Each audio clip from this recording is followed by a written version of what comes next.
Easily offended? The Al Travis Show is not for you. The Al Travis Show.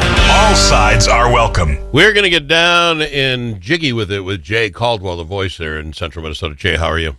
Really? That's getting jiggy with it? Getting jiggy with it. Here, I'm going to put 5 years ago. As it was coming out of my mouth, like, how old are you? No. Jay, you are a father, and I'm going to put to the. I'm going to ask you one of them Rochard tests or whatever they call them. I'm going to ask you a question. Give me the most honest answer you can right off the top of your head. Can you do that for me? I will try. It's going to tell who Jay really is. Jay, Father's Day is coming on Sunday. What is it you really wish for? I really wish for pretty good weather conditions so that my dad and my son and I can play golf. See, I think the meter went off the charts. You were telling the truth. I like that answer, Jay. Thank you very much. That's right. That's what I need. I don't care that my brother's going to be there, but he's going to. We have the same dad, so I get it. Okay. To come with is whether I like it or not. I see how this works. The difference being is, and this is why I give you credit, because I've been very honest on this show about what I wanted for Father's Day and how it works. I have my oldest boy and daughter-in-law, my daughter, they're coming down for Father's Day, which sounds okay, but as long as they're coming down, can we spend the weekend? Friday to Sunday. Now it becomes Al's the entertainer, right? What are we eating Friday night when we get it? Shouldn't we have the house cleaned up ahead of time? Saturday morning breakfast, what are we doing for Saturday night? All of a sudden, I've got very busy plans for my weekend. This could have been a 4-hour deal. They could have come down for golf and went home. See what I'm saying? I'm just being honest with people. And I get a lot of scorned looks for being this honest. I love my family. But maybe the idea would have said, hey, Dad, how about you and Mom come up to our place for the weekend and we'll put on the show. See what I'm saying? You would like that better?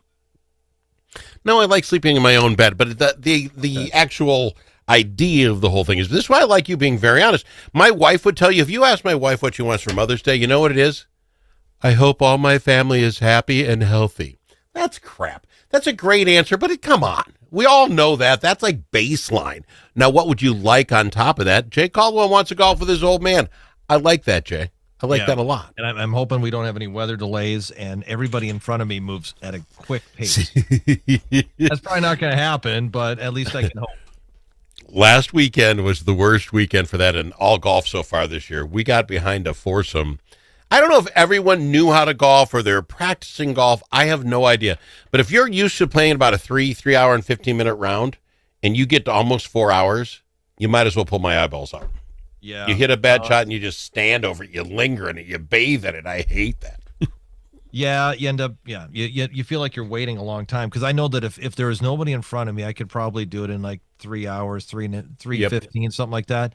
But what they tell you at most golf courses, especially on weekends, is that expect 4 hours and 15 minutes. Yeah. And it seemed like it took a long time on Saturday, but when I was done, it was 4 hours and 17 minutes. It was just a little bit more than what I expected. It seemed like a long time, but it wasn't. It wasn't, really much longer than what they tell you it's supposed to be. Now, do you converse regularly with your old man? Are you guys pretty tight anyway? And do you golf often with him, or will this be like a special deal that you just never get to golf together? How close is he? I don't know. We pretty much play every weekend. That we try to do that every weekend, and good for it's you. One of those things. He's 78 years old. He's still, that's the thing he loves to do most. And he lives close enough where we try to pick a different course each weekend to go and play. Now we're going to double up sometimes on different ones. Sure. But it's been a great tradition. My brother usually plays, and one of my kids usually plays. So, yeah, it's been something we've been doing, and we're like, let's just keep going with it because he loves doing it, and we love having that time with him. Oh, that is a great Father's Day. Some of my favorite golfing members are having my 3 boys with me as our own foursome. I enjoy that quite a little bit, as long as everybody's playing well and no one's whining. I enjoy that quite a bit. Good for you. That's fantastic. And will the golf be it? What is the Father's Day gift you must get the older father?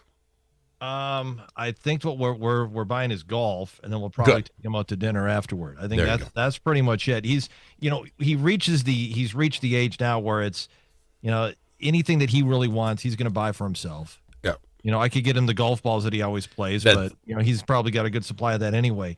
But it's the time, giving him time. Any gifts that we've given him, I'd say in the last 10 years are going to events or doing something that we mutually like, we're doing something that is time with him. Yeah. My folks are getting close to 80. They don't need anything because they're trying to get rid of stuff, I mean, they don't need a thing. So it is the thing.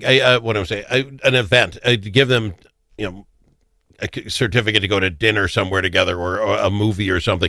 It's got to be an event thing now because they don't want anything. You get 80 years old, you've collected all the stuff you really want. Yeah, that's pretty much true. Yeah. Come visit. That's the more valuable thing than sending me something in the mail. That's not going to do as much for them. Exactly. All right, little sports action as long as I got you here. Your thoughts so far on the NBA Finals? It's tied up 1 apiece. I didn't think it would be tied up 1 apiece. This has been a good final so far. It has been. We had that come-from-behind win for the Pacers in Game 1. And then Game 2 was, if you're a Timberwolves fan, you saw that script. That they get a big lead. They get all the calls. Shea gets the line a bunch, makes shots, and they end up winning the game, and they steal the ball so often. I actually watched some of the game last night, but I'm still a little bit bitter about, basketball after what happened to the Wolves. But you can't deny that they've got a lot of talent. They play well together. I still think OKC wins the series, but Indiana's going to make it interesting.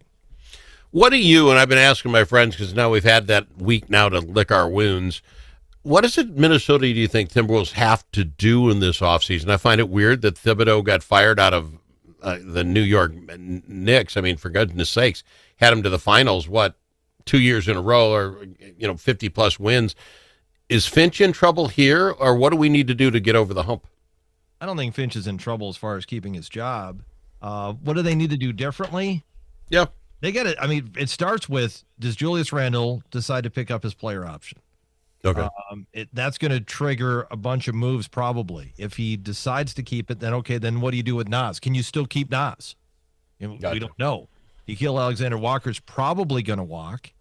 And then do they pursue Kevin Durant, which there's been rumors about that. And who do you give up to get him? You'd have to give up a pretty high-priced player, and that is limiting. Then it's either Randall or it's Gobert. And do you do that? And I don't know. I'd switch you Gobert for Durant in a heartbeat. Even we've got to throw in some more players. I would do that in a minute. My point being is we're this close, right? 2 Western Conference Finals in a row. We have to get over the hump. I don't think Rudy gets us there. I think Kevin Durant could. Not saying it would. I mean, the injuries are here or there. But to get us what we need to get over the hump, I think you got to make some kind of trade like that. We can't keep wallowing in the conference championship. Minnesota loves that stuff. We got in the finals. We're good. Let's get to this next stage. Whatever you got to do. I don't care. Spend some money. Yeah. No, it'd be nice to see him get Durant. And yet, like you said, if it's Durant for Gobert, that would be a trade that Timberwolves fans would make 10 times out of 10. But there'll be other things involved. And the thing is, the Wolves don't have a lot of draft picks. I mean, they don't this year, but they can't trade them all because you can't trade back-to-back years. So I think it's going to be tough for them to finagle it, but they've pulled off some blockbuster deals in recent years. So you never know. It might happen again. All right, we'll keep our eye on it. Jay, thank you very much. Have yourself a great Father's Day. I hope so. We'll see you again next week, buddy. You too, Al. Jay Caldwell, the voice, Central Minnesota.